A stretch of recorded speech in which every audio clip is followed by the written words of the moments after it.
નમસ્તે દોસ્તો, મારું નામ પ્રીતિ છે. હું વિધવા છું અને મારી ઉંમર 27 વર્ષની છે. મેં 12મા ધોરણ સુધી અભ્યાસ કર્યો છે. મારા ઘરની આર્થિક સ્થિતિ ખૂબ નબળી હતી અને મારી પાછળ મારા 2 નાના ભાઈઓ હતા. આથી મારા માતા પિતાએ અમારા બધાના લગ્ન જલ્દીથી કરી દેવાનું નક્કી કર્યું હતું. તેઓ અમને વધુ ભણાવી શક્યા નહીં. હું દેખાવમાં ખૂબ જ આકર્ષક હતી. ગોરો રંગ, મોટી આંખો, લાંબા કાળા વાળ, મધ્યમ કદ કાઠી અને સુંદર શરીર. આથી મારા માટે ઘણા સારા સંબંધ આવવા લાગ્યા. એવો જ એક સંબંધ મારા માટે આવ્યો હતો. તેનું નામ રાહુલ હતું. તેને પોતાનું નાનું ગેસ્ટ હાઉસ હતું અને તે જાતે જ તેને ચલાવતો હતો. તેના ઘરની હાલત મધ્યમ હતી, પરંતુ તેના માતા પિતા જીવતા નહોતા. તેને ફક્ત એક ભાઈ હતો, જેના લગ્ન પહેલા થઈ ગયા હતા. રાહુલ ખૂબ જ હોશિયાર અને સુંદર હતો. અમારા લગ્ન થયા. અમે બંને એકબીજાને ખૂબ પ્રેમ કરતા હતા અને એકબીજા પર જાન છાંટતા હતા. રાહુલ મારી દરેક નાની મોટી જરૂરિયાતનું ધ્યાન રાખતો. હું પણ તેને ખૂબ પ્રેમ આપતી. ધીમે ધીમે ગેસ્ટ હાઉસમાં મહેમાનોની સંખ્યા વધવા લાગી. તેથી રાહુલે અમિત નામના એક યુવકને કામ પર રાખ્યો. અમિત તેનો જૂનો મિત્ર હતો અને ખૂબ જ આકર્ષક હતો. જ્યારે અમે બહાર ફરવા જતા કે કોઈ કામ માટે બહાર હોઈએ, ત્યારે અમિત એકલો ગેસ્ટ હાઉસ સંભાળતો. રાહુલને અમિત ઉપર સંપૂર્ણ વિશ્વાસ હતો, કારણ કે તે ખૂબ ઈમાનદાર હતો. તેના ઘરની આર્થિક સ્થિતિ થોડી નબળી હતી, પરંતુ તે ખૂબ મહેનતુ અને સારી રીતે કામ કરતો. હવે આવી જ રીતે કેટલાક મહિનાઓ વીતી ગયા. અમારા લગ્નને લગભગ 1.5 વર્ષ થઈ ગયું. એક દિવસ રાહુલ અને અમિત નવા ફર્નિચર અને સામાન લેવા અમદાવાદ ગયા હતા.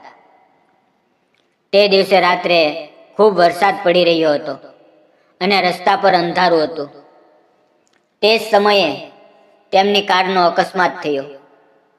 રાહુલ કાર ચલાવતો હતો, તેથી તેને છાતીમાં અને માથામાં ગંભીર ઈજા થઈ. અમિત તેની સાથે હતો. તેને હોસ્પિટલમાં લઈ જવામાં આવ્યા, પરંતુ 4-5 દિવસ પછી રાહુલનું મૃત્યુ થઈ ગયું, કારણ કે તેની ઈજા ખૂબ ગંભીર હતી.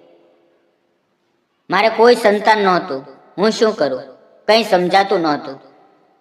હું સંપૂર્ણ રીતે તૂટી ગઈ હતી. મારા પતિના મૃત્યુ પછી હું 1-2 મહિના માટે મારા માતા પિતાના ઘરે ગઈ.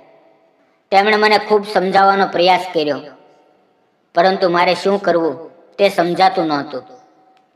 આ 2 મહિના દરમિયાન મારા પતિના મિત્ર અમિતે ગેસ્ટ હાઉસ ચલાવ્યું. પછી મેં સાસરે પાછા ફરવાનું નક્કી કર્યું. મારા માતા પિતા મને સાસરે મૂકવા આવ્યા. સાસરે આવ્યા પછી અમિતે મારી સાથે મુલાકાત કરી. તેણે મને છેલ્લા 2 મહિનાનો સંપૂર્ણ હિસાબ આપ્યો. મને પણ તેના પર વિશ્વાસ હતો. તેણે મળેલા બધા પૈસા મને આપી દીધા. મેં તેનો ખૂબ આભાર માન્યો.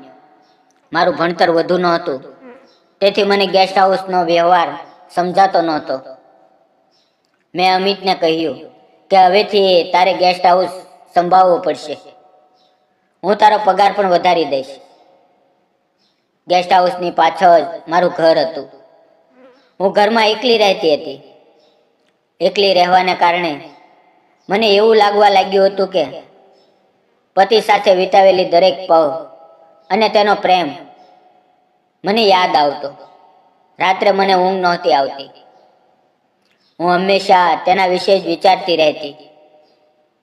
હું ખરેખર પાગલોની જેમ વર્તન કરવા લાગી હતી. અમિત રોજ સાંજે ઘરે આવતો અને આખા દિવસનો હિસાબ આપતો. ગેસ્ટ હાઉસની ચાવી આપીને જતો. જો કોઈ સામાન મંગાવવો હોય તો તે જાતે ઓનલાઈન ઓર્ડર કરી લેતો. આમ જ દિવસો વીતવા લાગ્યા. હું ખૂબ કંટાળી ગઈ હતી. અમિત સાથે થોડી વાતો કરું તો મન હળવું થતું. એક દિવસ મેં નક્કી કર્યું કે હું ઘરમાં એકલી રહું છું, તો શા માટે નહીં અમિત સાથે ગેસ્ટ હાઉસમાં જઈને થોડી વાતો કરું અને થોડી મદદ પણ કરું. કારણ કે એકલા તેના પર ઘણું કામનું ભારણ હતું. બીજા દિવસથી હું ગેસ્ટ હાઉસમાં જઈને બેસવા લાગી. અમિત મને કોઈ કામ કરવા દેતો નહોતો. તે કહેતો, તમે માલકીન છો, બસ બેસો, ચિંતા ન કરો, હું બધું સંભાળી લઈશ. હું તેની સાથે વાતો કરતી. ધીમે ધીમે અમારી વાતો વધવા લાગી, અમારી નજરો મળવા લાગી. અમિત પણ મારી સાથે પ્રેમથી વાતો કરતો. તે મારું ખૂબ સન્માન કરતો. એક દિવસ વાતોમાં જ હું તેના પરિવાર વિશે પૂછવા લાગી. મેં પૂછ્યું, અમિત, તારા ઘરમાં કોણ કોણ છે? તારા લગ્ન થઈ ગયા છે? અમિતે કહ્યું, મારા ઘરમાં હું, મારી મા અને બહેન, અમે 3 જણ રહીએ છીએ. અમારા ઘરની હાલત ખૂબ ગરીબ છે. મારી પાસે કંઈ જમીન કે વ્યવસાય નથી, તેથી કોઈ છોકરી મને આપવા તૈયાર નથી. મેં કહ્યું, તારો સ્વભાવ આટલો સારો છે, તને હજુ સુધી છોકરી મળી જવી જોઈએ. પરંતુ અમિતે કહ્યું, આજકાલ સારો સ્વભાવ લોકોને પસંદ નથી.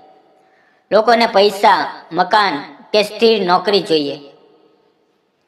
આમ અમારી વાતો ધીરે ધીરે વધતી ગઈ. અમિત દેખાવમાં ખૂબ સારો હતો.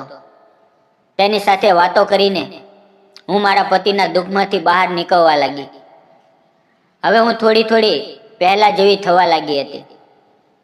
પતિના મૃત્યુનું દુઃખ હું ભૂલવા લાગી અને અમિત તરફ આકર્ષાઈ રહી હતી, કારણ કે તેનો સ્વભાવ ખૂબ સારો હતો. એકવાર હું અચાનક બીમાર પડી. ધીરે ધીરે તાવ વધવા લાગ્યો. અમિત સાંજે ઘરે આવ્યો. તે દિવસે હું ગેસ્ટ હાઉસમાં ગઈ નહોતી. તેણે પૂછ્યું, શું થયું? મેં કહ્યું, સવારથી તાવ છે, પણ ઓછો થતો નથી. તેણે મારા માથે હાથ મૂકીને જોયું. તાવ ખૂબ હતો. તે મને તરત હોસ્પિટલ લઈ ગયો. ડૉક્ટરે જોઈને કહ્યું કે મેલેરિયા થયો છે, તેથી 3-4 દિવસ દાખલ રહેવું પડશે. અમિતે કહ્યું, હું તમારી સાથે રહીશ. ડૉક્ટરે મને દાખલ કરી લીધી. અમિતે મારા માટે ખૂબ દોડધામ કરી. દવાઓ લાવવી, મારા માટે ખાવાનું આયોજન કરવું, બધું તે કરતો હતો. 4 દિવસ રાત તે મારી સાથે જ રહ્યો. ઘરે પણ ન ગયો. તેણે ફક્ત ઘરે સંદેશો મોકલ્યો કે મારી માલકીન બીમાર છે, તેથી હું હોસ્પિટલમાં છું. તેની આ સંભાવ જોઈને મને તેના માટે એક અલગ જ અપનાપો લાગવા લાગ્યો. તેના પ્રત્યે આકર્ષણ થવા લાગ્યું. 4 દિવસ પછી ડૉક્ટરે મને ડિસ્ચાર્જ આપ્યો. અમિત મને ઘરે લઈ આવ્યો. હજુ પણ મારા શરીરમાં થોડી થોડી નબળાઈ હતી. અમિત તેના ઘરેથી મારા માટે ખાવાનો ડબ્બો લઈ આવતો. હવે આમ જ આગલા 4-5 દિવસ તેણે મારા માટે ખાવાનું લાવ્યો. તે ખૂબ સારો હતો. હવે હું સંપૂર્ણ રીતે ઠીક થઈ ગઈ હતી. હું ફરીથી ગેસ્ટ હાઉસમાં તેની સાથે મહેમાનોને રૂમ આપવા જતી. હવે અમારી વચ્ચે ખૂબ જ નિકટતા વધી ગઈ હતી. પરંતુ અમિત તરફથી કોઈ પ્રતિક્રિયા નહોતી મળતી. તે ખૂબ ઈમાનદાર હતો. ગેસ્ટ હાઉસની ચાવીઓ હંમેશા ઘરે જ રહેતી. રોજ સવારે અમિત આવીને ચાવીઓ લઈ જતો. પણ એકવાર સવારે હું કપડાં બદલી રહી હતી અને દરવાજો બંધ કરવાનું ભૂલી ગઈ હતી. ત્યારે અમિત ચાવી લેવા આવ્યો અને મને અચાનક જોઈ ગયો. અમે બંને શરમાઈ ગયા. તેણે તરત નજર ફેરવી લીધી. ચાવી લઈને ચાલ્યો ગયો અને કાંઈ બોલ્યો નહીં.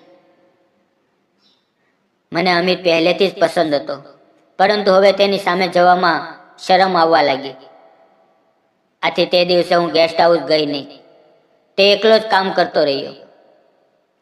બપોરે મેં તેને ફોન કર્યો અને કહ્યું, ખાવા માટે આવી જા. આજે આપણે અહીંયા ઘરે સાથે ખાઈશું, ગેસ્ટ હાઉસમાં નહીં. થોડી વાર પછી તે ડબ્બો લઈને આવ્યો. અને મેં ઘરનું ખાવાનું તૈયાર કર્યું. અમે બંને સાથે બેસીને ખાવા લાગ્યા. અમે ચોરી ચૂપે એકબીજાને જોતા હતા, પરંતુ કોઈ બોલતું નહોતું. ધીરે ધીરે ખાવાનું પૂરું થયું. ખાવાનું ખાઈને અમિતે કહ્યું, મને માફ કરો, મેં જાણી જોઈને તમને એ રીતે નહોતા જોયા. હું તો ફક્ત ચાવી લેવા આવ્યો હતો. મેં કહ્યું, સોરી ન બોલો, ખરેખર તો દરવાજો બંધ કરવાનું મને જ ભૂલાઈ ગયું હતું. એમાં મારી જ ભૂલ હતી. અમિત, એક વાત સાચે સાચી કહું, હું તને ખૂબ ગમે છે. છેલ્લા કેટલાય દિવસથી મને તારી સાથે ખૂબ સારું લાગે છે. જ્યારે હું હોસ્પિટલમાં હતી ત્યારે તે મારી ખૂબ સંભાળ લીધી. મારા પતિના મૃત્યુ પછી આ ગેસ્ટ હાઉસ તે એકલાએ સંભાળ્યું. જો તારી જગ્યાએ કોઈ બીજું હોત તો ગેસ્ટ હાઉસના પૈસામાં બેમાની કરી શકત, પરંતુ તું ખૂબ ઈમાનદાર છે.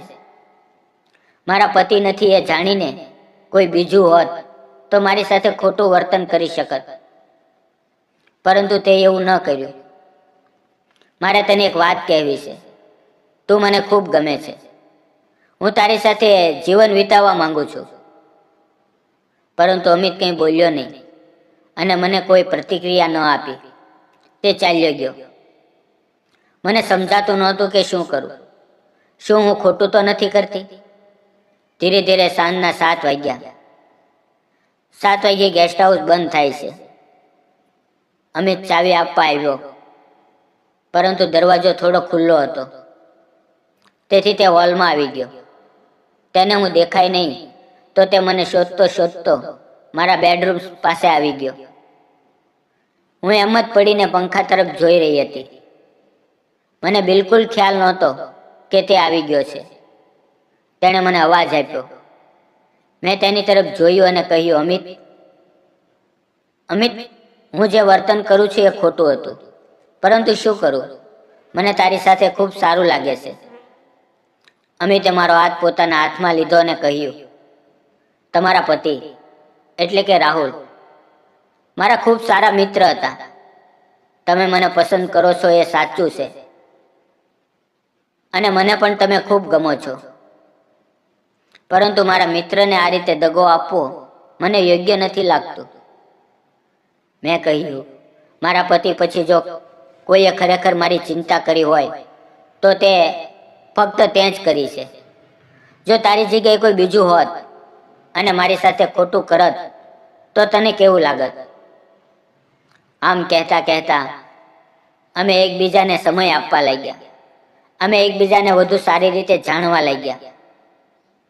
ત્યારે મેં નક્કી કર્યું કે જો હું અમિત સાથે લગ્ન કરી લઉં તો અમિતને કોઈ છોકરી નથી મળતી અને હું વિધવા છું. તો અમે લગ્ન કરીએ તો એનો પણ પ્રશ્ન હલ થઈ જાય. એક દિવસ જ્યારે અમિત બપોરે ખાવા આવ્યો ત્યારે મેં કહ્યું, જો આપણે લગ્ન કરી લઈએ તો શું નુકસાન છે? પછી અમે બંનેએ લગ્ન કર્યું કે અમે લગ્ન કરીશું. થોડા દિવસોમાં અમે લગ્ન કરી લીધા. હવે હું, અમિત અને તેની મા બહેન અમે બધા સાથે રહીએ છીએ. અમે એકબીજાને ખૂબ પ્રેમ કરીએ છીએ. હવે મને એક પતિનો સહારો મળ્યો અને અમિતને એક સમજદાર પત્ની મળી. મિત્રો, અમે બંને અમારા જીવનમાં ખૂબ ખુશ છીએ. દોસ્તો, જીવન આપણને ક્યારેક ઘણું દુઃખ આપે છે, કંઈક ખોવાઈ જાય છે, પરંતુ એ જ દુઃખમાંથી સાચો પ્રેમ અને સાચો સાથ મળે છે. અમિત જેવી વ્યક્તિ પર ભરોસો કરવો એ કોઈ ભૂલ નથી, પરંતુ એ બીજી તક માટે ઊભા રહેવું છે. પ્રેમ ફક્ત પહેલી જ વાર થાય એવું નથી. એ સાચી વ્યક્તિના કારણે ફરીથી થાય છે અને પછી આખી જિંદગી ટકે છે. જો તમને પણ પ્રેમમાં બીજી તક મળે તો ડરશો નહીં, એને સ્વીકારો દોસ્તો. દોસ્તો, મારી અને અમિતની આ પ્રેમ કહાની તમને કેવી લાગી? જો સારી લાગી હોય તો ચેનલને લાઈક, શેર અને સબસ્ક્રાઇબ કરવાનું ન ભૂલતા. ફરી મળશું મિત્રો આવતીકાલે એક નવી વાર્તાની અંદર. મિત્રો, વિડીયોમાં આવેલા નામ, પાત્ર અને ઘટના કાલ્પનિક હતા. તેનો કોઈ પણ જાતિ ધર્મ સાથે સંબંધ નથી કે કોઈ વ્યક્તિ સાથે સંબંધ નથી.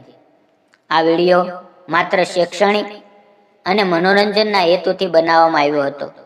તો મિત્રો, તમારું ધ્યાન રાખો. ફરી મળીએ આવતીકાલે એક નવી વાર્તાની અંદર.